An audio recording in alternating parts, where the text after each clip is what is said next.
Aujourd'hui, sous les projecteurs de Chalon TV, nous recevons Valentin Allary. Suite au confinement et aux règles strictes, le monde du streaming et donc le monde du gaming a explosé. Donc Valentin est là pour nous parler du gaming et notamment de League of Legends. Très bien Valentin, est-ce que tu peux te présenter, nous dire d'où tu viens, qu'est-ce que tu fais? Oui, bien sûr. Alors, je m'appelle Valentin, du coup, j'ai actuellement 17 ans, je suis étudiant et je joue beaucoup aux jeux vidéo, du coup, dans mon temps libre, au jeu qui s'appelle League of Legends, donc qui est un jeu sur PC et de type MOBA. Tu peux expliquer c'est quoi un MOBA? Oui, alors un MOBA, du coup, c'est un jeu de stratégie où on incarne un certain champion avec certaines capacités. Et où le but c'est de développer une stratégie, du coup, une tactique sur la map, pour pouvoir, sur la carte du jeu, pour pouvoir abattre la base ennemie. Tu joues depuis combien de temps à League of Legends? Je joue depuis environ 5 ans.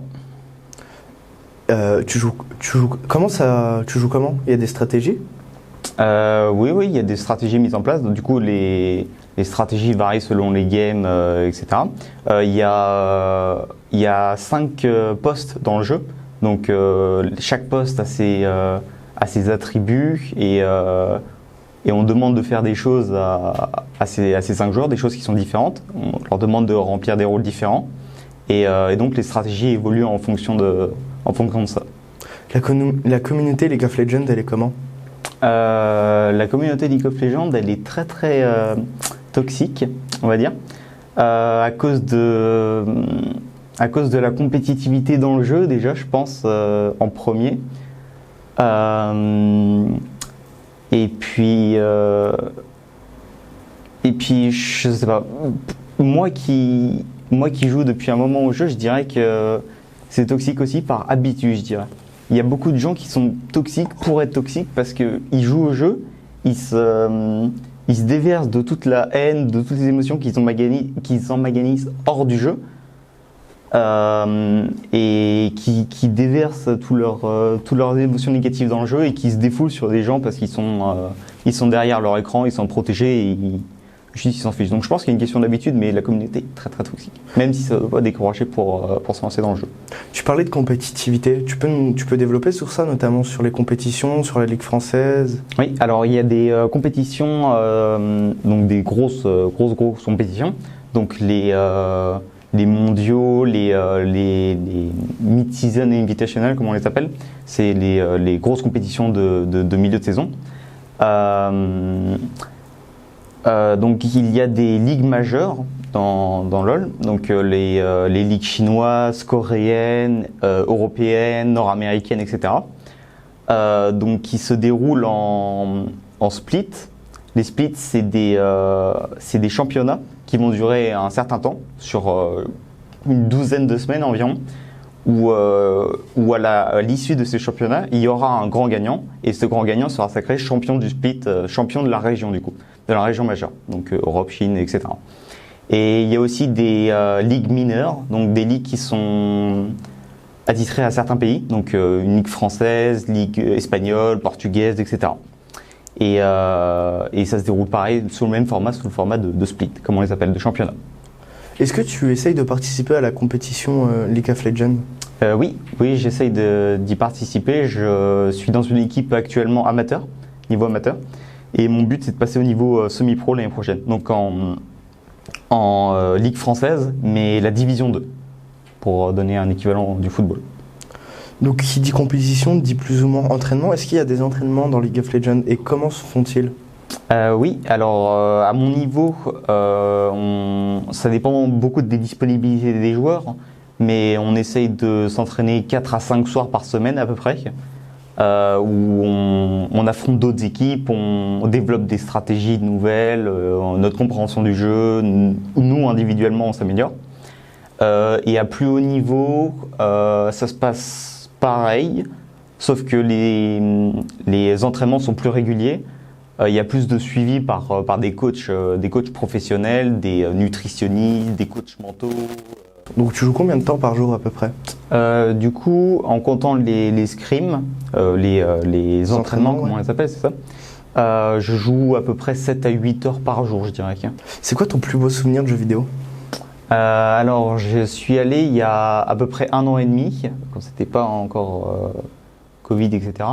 Je suis allé à la finale des mondiaux de League of Legends qui se déroulait en France, à Paris. Et j'ai eu la chance d'avoir des places. Ça se déroulait à l'Accor Hotel Arena. Et il y avait des supporters de tous les pays, du coup, des pays européens, parce qu'il y avait une équipe européenne qui jouait en plus. Des supporters chinois, parce que c'était une équipe chinoise qui avait en face. Il y avait une ambiance de fou dans le stade et ce moment était vraiment incroyable. Donc du coup, toi, tu supportais quelle équipe? Moi, je supportais l'équipe européenne, évidemment. Ils se sont fait fumer, mais je la supportais quand même. Et en général, tu supportes quelle équipe? C'est laquelle t'as préférée? Alors en ligue européenne, j'aime bien G2 eSport, qui est une grosse équipe et qui comporte de très très très bons joueurs. Et en ligue française, j'aime bien LDLC. Pareil, parce qu'il y a même si c'est à moindre niveau, il y a des bons joueurs et j'aime juste ces joueurs de base. League of Legends a un gros rapport avec le streaming. Tu suis des joueurs plus particulièrement ou des équipes peut-être moins fortes ou... Alors je regarde pas mal de streams de joueurs professionnels dans le but de m'améliorer. Je précise, le streaming, c'est des parties, enfin des vidéos en direct, notamment sur la plateforme Twitch, où il y a beaucoup de jeux vidéo et notamment la catégorie la plus populaire en jeux vidéo, c'est souvent League of Legends. Ouais, c'est ça. C'était juste la petite précision. Oui, donc je disais, je regarde beaucoup de joueurs professionnels qui streament leurs parties quand ils jouent tout seuls. Parce que dans le but de m'améliorer, de voir ce qu'ils font, etc. Et sinon, en streamer plus détente, avec d'autres communautés, etc. Il y a Robalas par exemple, qui est plutôt gros sur la scène française. Alderiad, pareil. Il y a le groupe Solari qui a pareil, il y a beaucoup de followers et il y a beaucoup de monde qui les connaît, donc je suis ce genre de stream. Tu donnerais des conseils? Quels conseils tu donnerais pour les gens qui aimeraient se mettre à LoL mais qui ont peur, notamment comme on l'a dit précédemment, par la communauté toxique et la complexité du jeu? Alors au niveau de la communauté toxique, je conseille de ne pas parler aux gens parce que ils peuvent apporter des choses, mais la plupart du temps ça va juste être démoralisant. Donc il y a des fonctionnalités qui existent pour ne plus voir ce que les autres écrivent et ça fait vraiment du bien. Et pour la complexité du jeu, pour moi, même si le jeu est de plus en plus complexe, les stratégies et tout ce qui se passe à très haut niveau n'existe pas à bas niveau. Donc il n'y a pas à s'en faire à propos de ça. En jouant, on va acquérir un sens du jeu, on va comprendre comment il fonctionne et juste en jouant, en regardant des gens jouer, les bases du jeu, c'est pas très difficile de les avoir. Donc on a beaucoup parlé de League of Legends, j'aimerais revenir, c'était quoi déjà ton premier jeu vidéo? Alors mon premier jeu vidéo c'était sur DS, c'était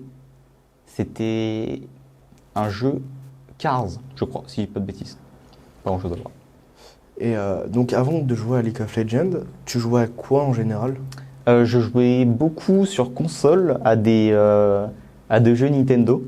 Donc j'ai forcément touché à Pokémon, Mario, Zelda, des trucs comme ça. J'ai passé beaucoup de temps sur Super Smash Bros. Où du coup j'ai développé un peu l'esprit de compétition et tout. J'ai fait une ou deux compétitions sur ce jeu aussi. Et c'est ça qui m'a aussi poussé par la suite vers la compétition. Est-ce que tu peux parler un peu de la compétition sur Smash Bros? Pour préciser, Smash Bros c'est un jeu de combat Nintendo avec plein de personnages Nintendo et aussi des invités, notamment des personnages de Final Fantasy ou d'autres jeux. C'est ça. Alors la compétition sur Smash Bros, je me suis moins intéressé dans le sens où je connaissais moins de joueurs que sur League of Legends, etc. J'ai fait 1 ou 2 tournois sur Smash où j'ai pas fait des très bons résultats, mais j'y allais plus dans le but de voir comment c'était. Et sinon j'y ai beaucoup joué avec des potes, on s'entraînait et tout pour s'entraîner ensemble pour aller faire des tournois. Bon, du coup par la suite ça s'est pas fait, mais voilà. C'était lequel de Smash Bros? Alors j'ai commencé avec Smash Bros Brawl, donc c'était le troisième. J'ai séché le Super Smash Bros 4 donc sur Wii U et j'ai un petit peu joué à Super Smash Bros Ultimate sur Switch.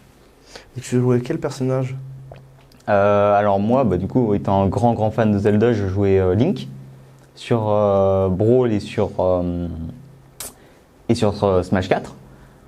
Et après, quand je suis arrivé sur Ultimate, ça m'a un peu lassé parce qu'il a un petit peu changé. Et donc, du coup, je suis passé sur d'autres persos épéistes, Mars et Lucina de la série Fire Emblem. À part jouer aux jeux vidéo, est-ce que tu fais des choses sur les écrans? Tu regardes des films, tu regardes des séries, des dessins animés, des animés japonais? Oui. Je regarde quelques séries, des films, forcément, comme tout le monde. Je regarde aussi des animés japonais. Et donc oui, je fais des trucs comme tout le monde aussi. Tu penses que c'est lié au fait que tu joues aux jeux vidéo ou tu penses que ça aurait été entre gros guillemets normal, ça aurait été venu même sans jouer aux jeux vidéo? Je pense que non. Je pense que j'aurais quand même regardé tout ça si j'avais pas joué aux jeux vidéo. C'est quelque chose à part, c'est pas. Ouais, non. Enfin, ce que je veux dire, est-ce que tu penses que tes choix de ce que tu vas regarder a été influencé par le fait que tu joues beaucoup aux jeux vidéo ou... Peut-être un petit peu. Par exemple, je regarde plus d'animés japonais que de séries, je pense. Peut-être que c'est dû au fait que je joue aux jeux vidéo, mais à part ça, je ne pense pas. Et tu regardes quoi, par exemple, comme animé? Comme animé japonais, j'en ai regardé quelques-uns. Le plus connu, c'est l'Attaque des Titans, Sword Art Online, des animés comme ça, assez connus. Donc merci de nous avoir suivis dans cette émission. N'hésitez pas à nous suivre sur Facebook ainsi que notre site internet. Au revoir. Merci.